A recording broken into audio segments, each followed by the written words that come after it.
Hi everybody, it's Christina from Pretty Distressed. In today's video, I'm taking this beautiful old piece that belongs to one of my friends, and we're just gonna be freshening it up so it fits in today's home.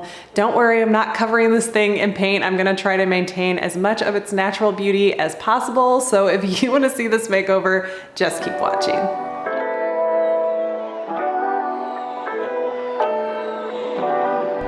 Here is the beautiful old piece I'm going to be working on today. Again, this belongs to a friend, so I'm not going to be selling this. This is going back to her when I'm done with it. The first time I saw this, I knew exactly what I wanted to do. I want to keep the beauty of this piece. I want to keep the hardware. I just want to take those orange tones out and make it more of a raw, natural wood look like you'd see in Restoration Hardware or Pottery Barn. So I'm grabbing my Festool Rotex sander, and I have, of course, my dust extractor that's going to give me dust-free sanding. And I love how my container for the sander fits right on top of here and makes it really easy to move it around. I love using this sander for stripping because it has three functions. It has a orbital sander mode, which you're used to. It also has a Rotex mode that's going to eat through wood and a existing finish a lot faster. It also has a delta feature for detail sanding, and I will show you that later in the video. The finish on this piece is in rough shape, so I actually used just a 120 to strip this back. If you had a stronger finish, you could use a 60, but a 120 worked for me.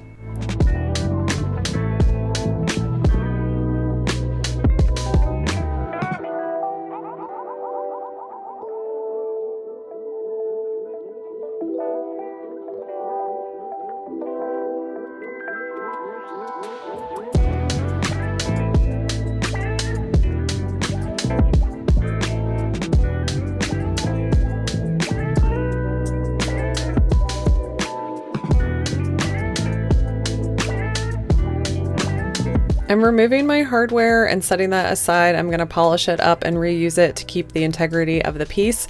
And my friend really loves her keyholes. She said, no matter what you do, I trust you, but I want to keep my keyholes. So I am keeping those intact for her and setting them aside. To sand these curved drawers, I'm just putting on my attachment, this little foam squishy guy. This is going to help me keep the integrity of the curve and not flatten it out.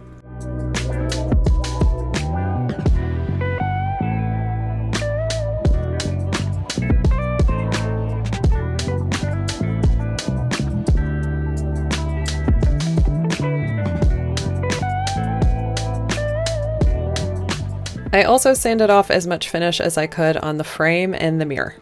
I didn't worry about getting the detailing on here because I'm going to be able to cover that up when I do my stain wash portion. And as I mentioned earlier, this sander also has a delta feature. This is included, this extra head that's a little triangle. It helps you get into corners. So I'm just using a coarse sandpaper on here to get into all my little details.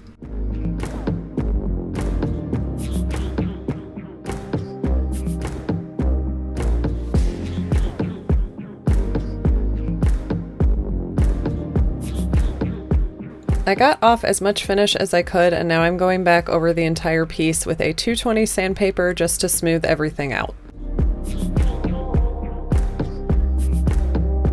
Now that everything's sanded down, I'm ready to start my wash. Okay, I found this Country Chic Pop the Bubbly in my stash, so I am gonna make a wash out of this by adding some water.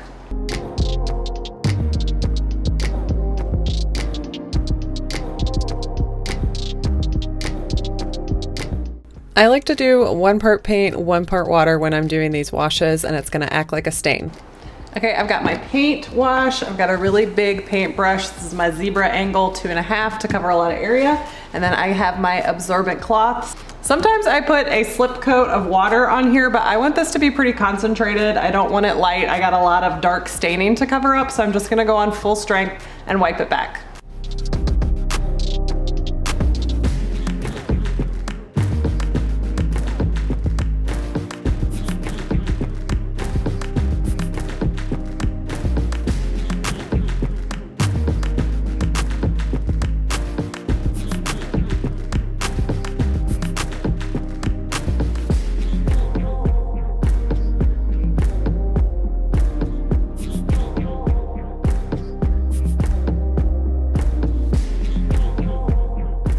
So I've got that coat on. Before it dries down, I'm gonna take my absorbent cloth and wipe it back.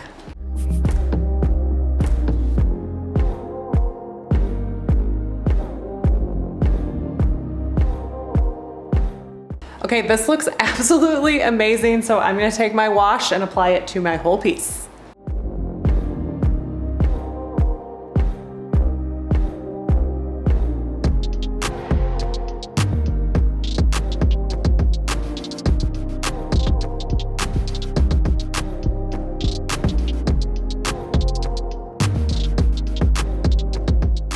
So excited about the way this is looking.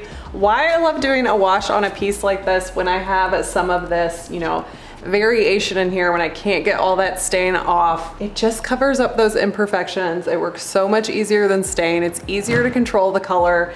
In these areas here, when I have some darker shading, I can go back in and touch those up, maybe dry brush them a little bit to make it all look even, but I'm really happy with how this is looking.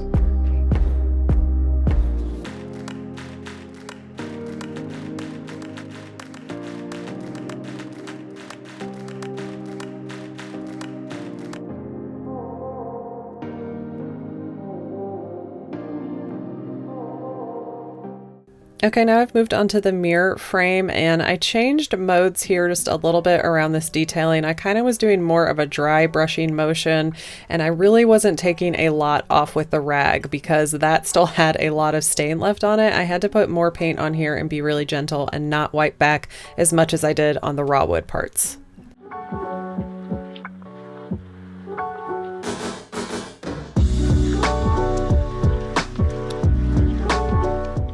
And I grabbed a big piece of butcher paper to place between the frame and the mirror so I didn't get any paint on my mirror.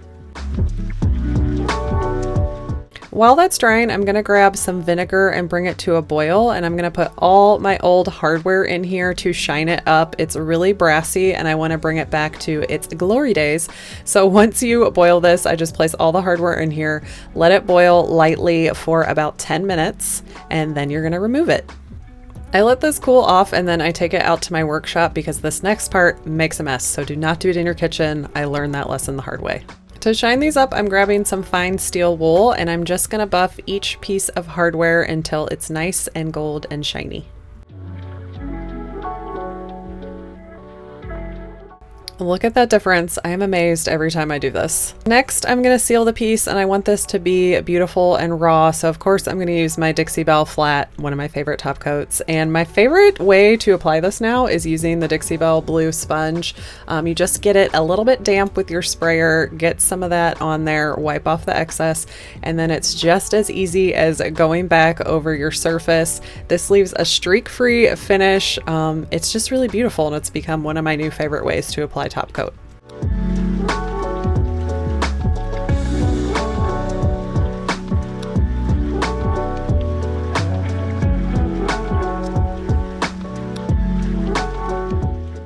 And then I'm using my zebra square brush to get into all this trim.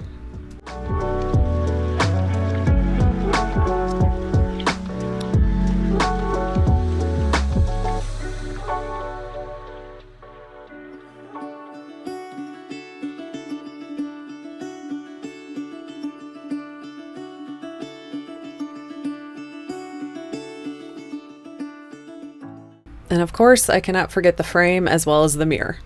All right, I let her dry for a couple hours and now I'm ready to put her back together.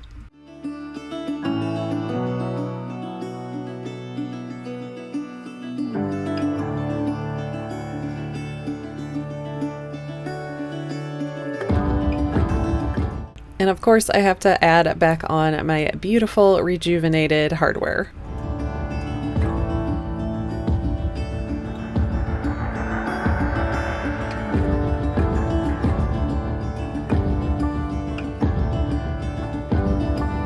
Just to remind you, here is what I started off with, and here she is now all made over.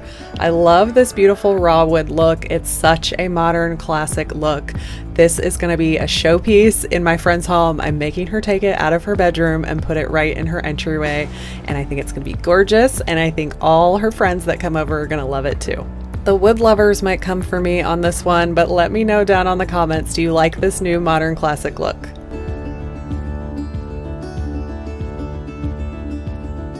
Thank you guys for joining me for today's video. If you want to see some more of my makeovers, check out some of these videos that I linked for you guys. I will be back next week with another project. Thanks for being here, you guys, and I will see you next time.